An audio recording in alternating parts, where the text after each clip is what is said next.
was afraid that if I called first that, you wouldn't want to see me. Are you busy? Can I come in? What do you want, Dixie? Well, I just want to talk. Please, it's very important. Thank you.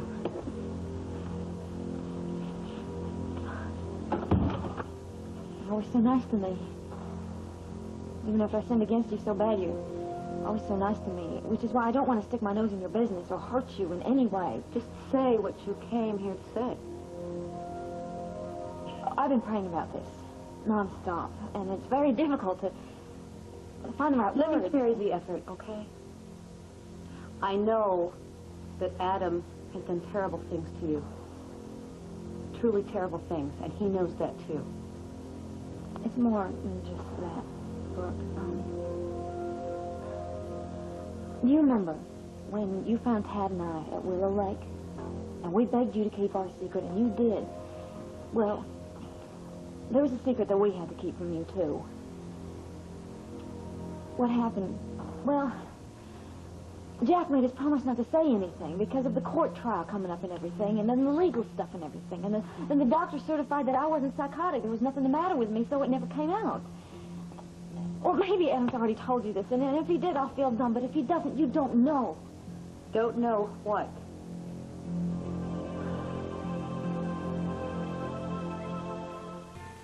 Scared of you because you're very smart and you're so self-confident and everything. And just say what you came to say. Oh, okay. You're a woman, okay? And like the rest of us, you have a weak spot, a blind spot, and that blind spot happens to be Adam. I see Adam very clearly. No, you don't. You don't. You can't and still be planning to marry him. Right. I just ran up 3 flights of stairs. Now, you can't be thinking of marrying that... Hi. Dixie. Hello, Mrs. Wallingford. I'm sorry to be rude, dear, but I must speak to my niece now and alone, in private. But we were... I said now, please. Dixie. I know that Adam did terrible things to you, but since he's lost everything, he has to change. But maybe we should meet later. It's not necessary, all right? Goodbye, Dixie. Are you all right? Hi. Sorry I'm late. Hi, Donna. Hi, Dixie.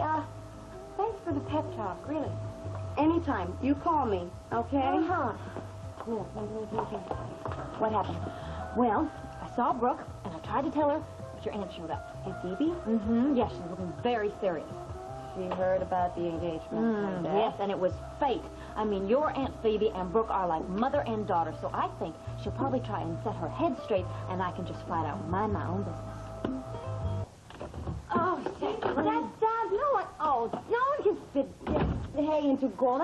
That's ridiculous. Oh, yes, Hi. we can. Hello, My favorite customer. We are here to buy a dress. Oh, yes. We are on a budget. Matron of honor dress, and we're not on the budget because Tad and I are paying. Nico and I are paying, and it can't be too expensive. No beads, no sequins. I love sequins. Do you have anything in sequins? Look, I've got some things in the back. I'll have a look. Okay, great. Or maybe feathers, Myrtle, or leather. Not leather. No, never mind. No. Oh, I love shopping. Ooh. And you know that I love you and Tad and Junior. And this is the last time I'll say this, but Dixie, I really think that Brooke deserves to know the truth about the man that she is marrying. I mean, we really can't count on Aunt Phoebe to stop her from marrying him. So please, last time, you have to go back and stop her.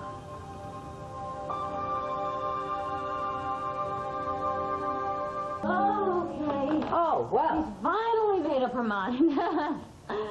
She wants the forest green, the one with the dropped waist and the keyhole thing in the back. The velvet and the taffeta. That's the one. You think they'll look good next to my gown? You know, it's not too unconventional or anything like that. Honey, in a wedding, the bride rules. Well, good, great.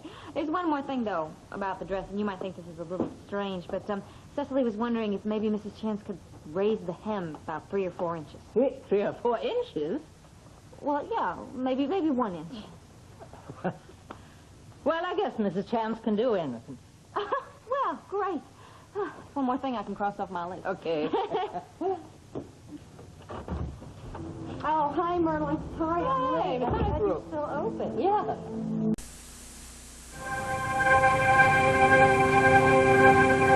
Well, as you know, Adam thought he had the right to keep Adam Jr. all to himself.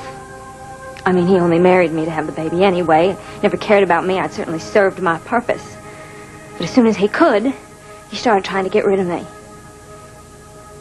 You could have gotten a divorce. No, because then I would have still been involved in the baby's life. He couldn't stand the thought of Dixie having custody. You know that yourself. You're making a terrible accusation. The things he started doing to me started around when Karen kidnapped the baby. When I got so depressed.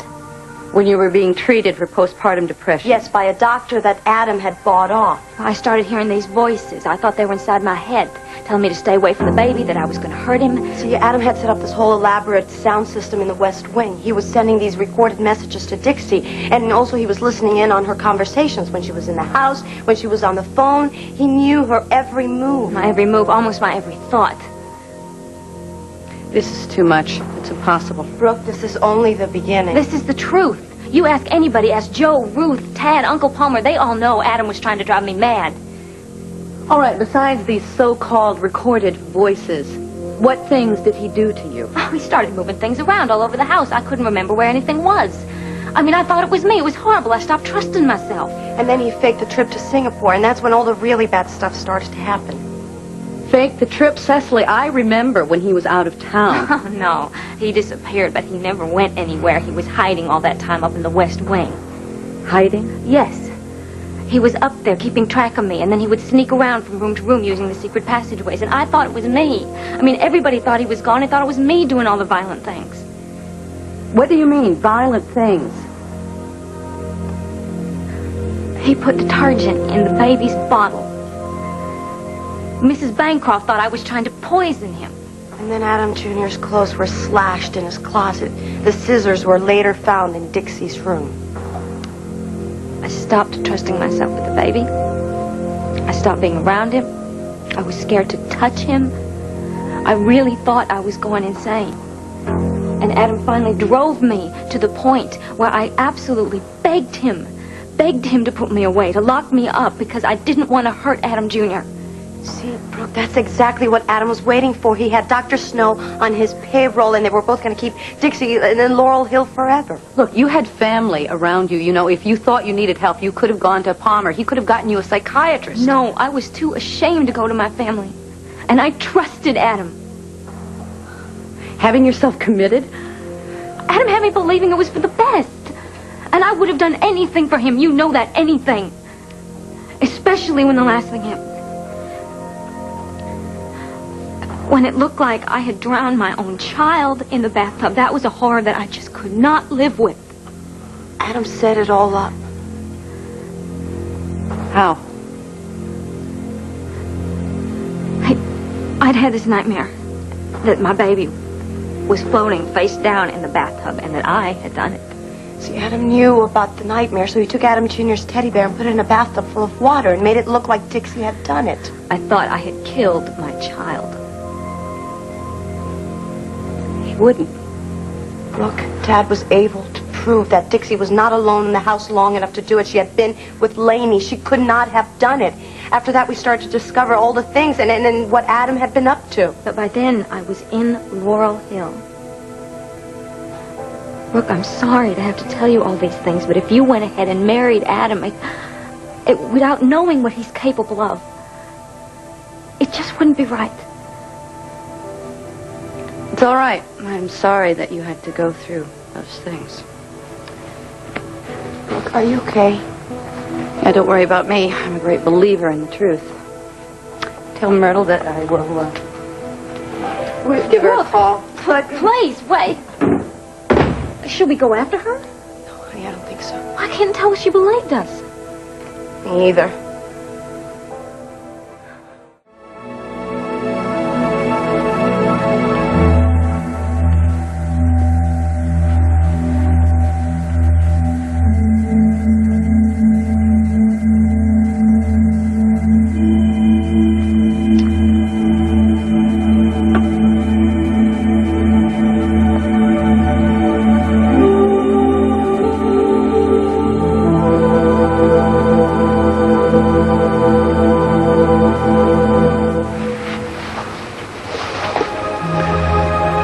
Will you take this, please?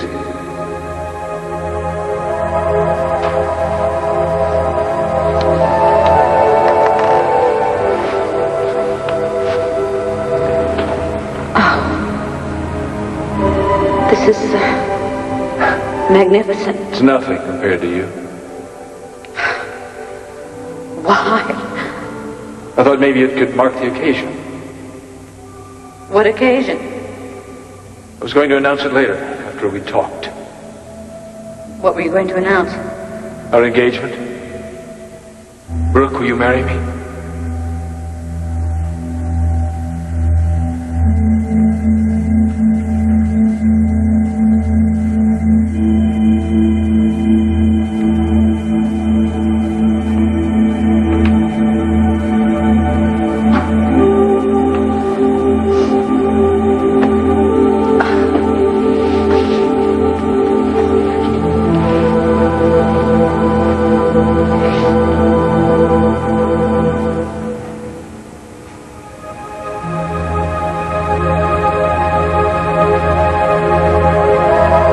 Everybody is so unforgiving, you know. They want to point fingers. They insist on identifying things as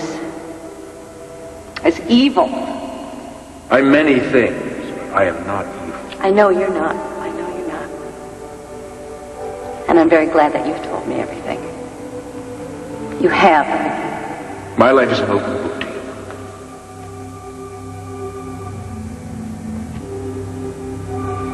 And I believed him. Coming.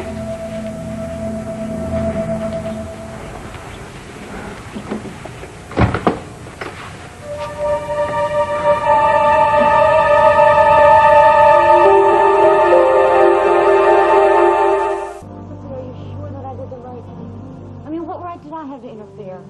Adam loves Brooke. He'd never do the things to her like he did to me. Unless she got in his way. I know it's painful, but it's best that she knows this now before she marries him and not Good after. morning, girls. The dress will be ready in a few days. Oh, wonderful. Myrtle, you're the best. Thank you. Adam. Is Brooke here? I was told she was here. She isn't. No, she had to leave suddenly. You're too late. Tough luck. Where'd she go? I wouldn't tell you even if I did know. Cecily, where did she go? Adam. Adam, you don't scare me. Adam, get out of here before I call the police. I have to find Brooke. Well, get out of here and find her.